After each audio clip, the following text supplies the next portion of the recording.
right. It's the final episode of The Mandalore, Season 2. Leroy Green. What up? What up? What up? What an episode this was. We'll just get straight into it because it leaves you with a lot of emotions after. This is what we've been waiting for. This is it, and it was Yeah. worth it. It was absolutely worth it, definitely absolutely worth the wait. And I definitely had to watch it right away when I got did not even try and mess with looking at the phone or anything. So Yeah, I just until earlier this afternoon, I didn't even go on social media. I did, like Instagram, Twitter, Facebook. I just avoided like everything. I was not trying to see any possible spoilers. I'm glad I didn't. Yeah.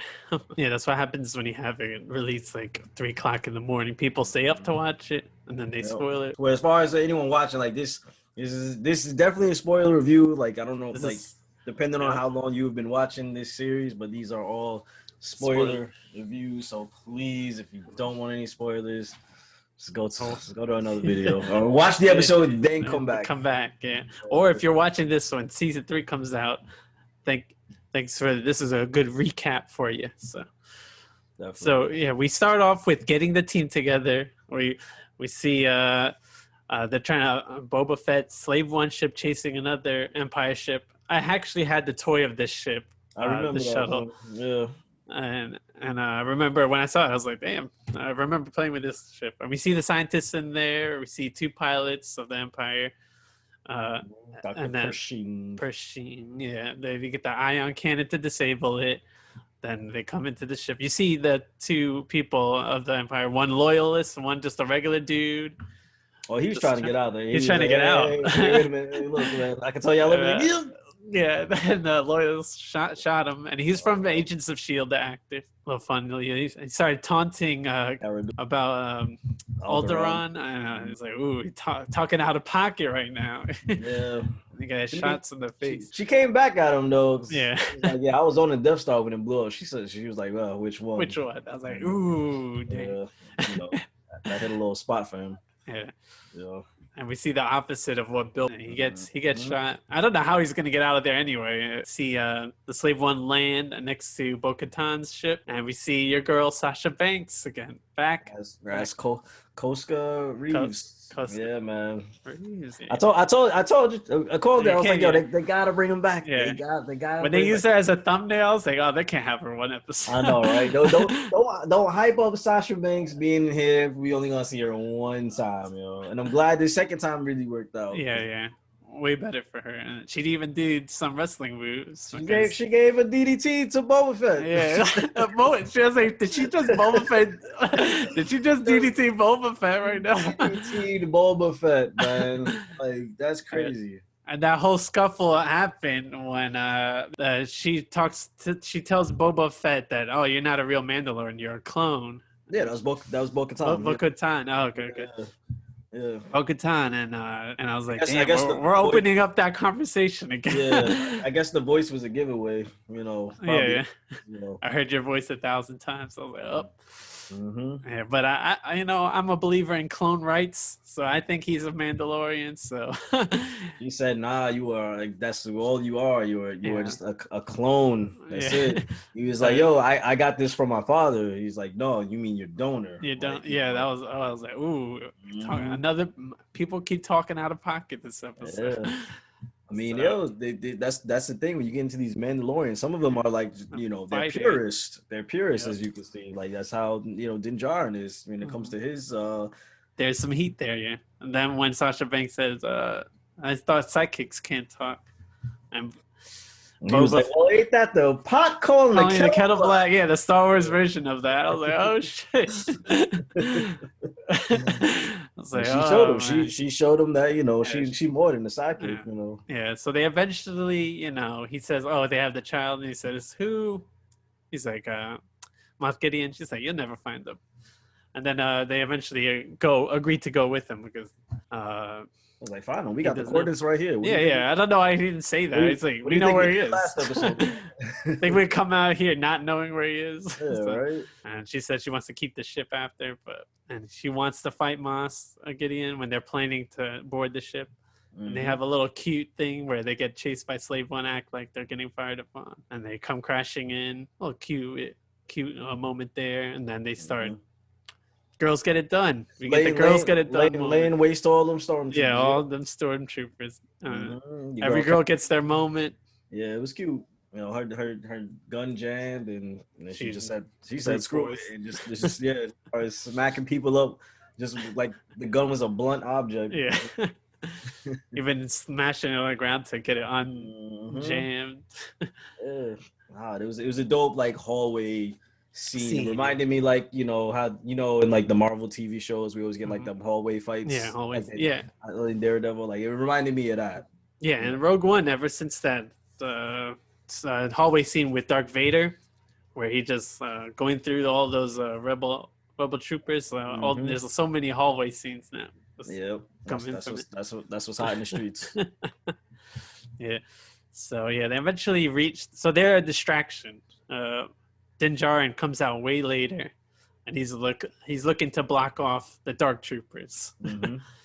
But he sees the door opening, and then he starts running to lock it. But one gets through, and this is this was an L.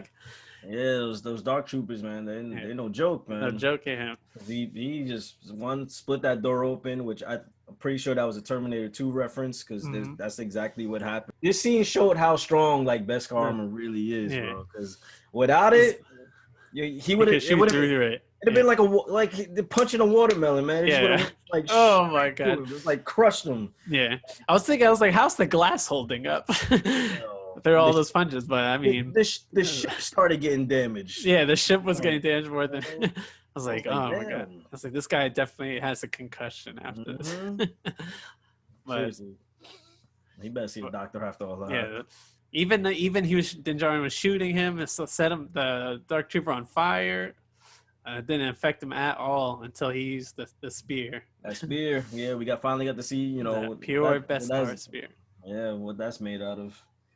So that saved his ass, you know, right then and there. Hit him right in the joints. He just ejected him right out of the airlock. Yeah. You know. Yeah. Which I felt was a little too easy, but I was like, dang. Later on in the episode, it kind of made it when, you know. Yeah, when I saw it, when it comes like up, I was like, that's it. I was like, up. I was like, I hope we see more. And then I was like, I think they can fly. They are droids, but yeah, because we've seen them flying before. Like, I was even thinking, even though I knew they could fly, I was like, are we really not going to see them again? After that, the girls' team reaches Kafka, and Moff Gideon isn't there.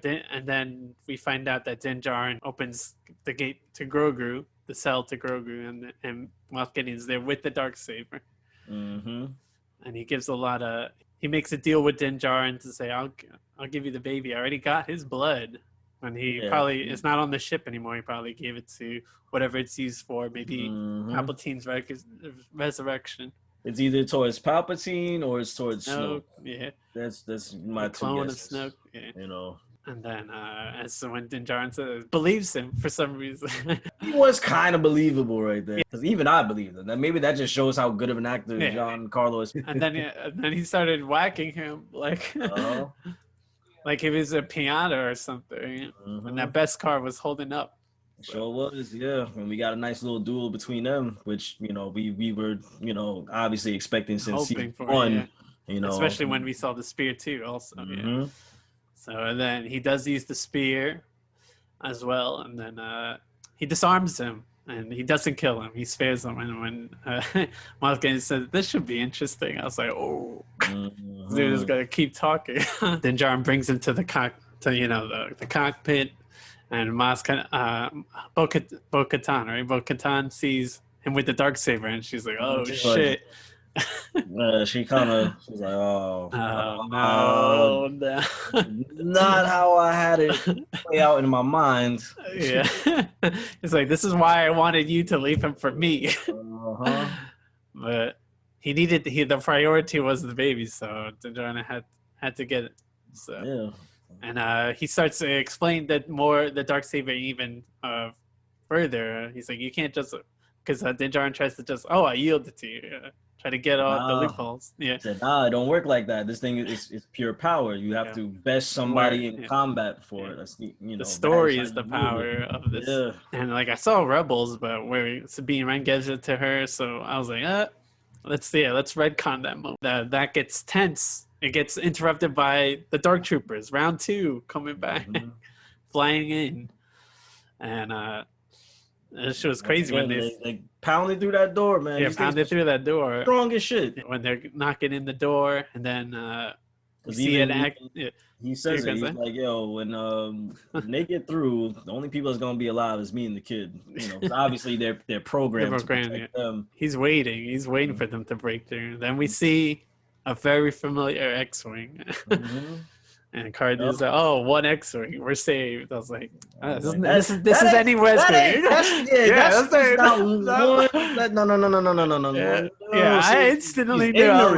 He's ignorant. She's ignorant, man. She's ignorant, man. It's like, we're saved. I'm like, yo, that's not just one X-wing. Yeah, but it shows that in comics they say that Luke was kept a secret even to the rebellion force. Even so, like, not too many people even knew of him until like the legends came out of him years later. So you could see that she was part of the rebellion. She didn't even know who Luke was. You see Moff Gideon sweating because he knows. It looks like he knew also. He knew. Yeah, he knew. He knew immediately, especially when he started slicing through these Dark Troopers. Yeah, like butter. It's not, nothing. We seen Din Djarin, he was struggling with them, and once they got through that door, it was gonna be a fight. It was gonna end with some deaths. Not all of them was gonna make it out of there. And of course, Master Luke. Luke, that I master at this point, man. The way we wanted to see him. I defeated the most powerful Sith Lord in the fucking galaxy. These punk ass droids are what? Nothing to him, bro. Yeah.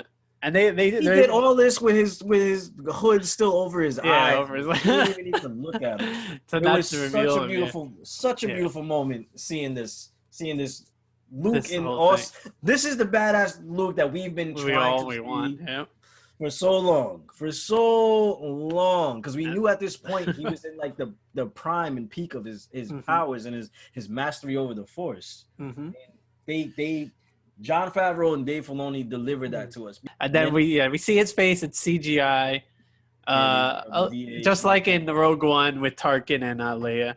The crying moment of it was a heavy moment for me. I almost cried, but I didn't get to. Oh, this whole last 10 minutes has had me wrapped up in emotions, it's like now, we seen the Mando and Grogu split before, just by him getting kidnapped, but now he's different goodbye, and we clearly see he's almost thrown out a lot of his Mandalorian ideals.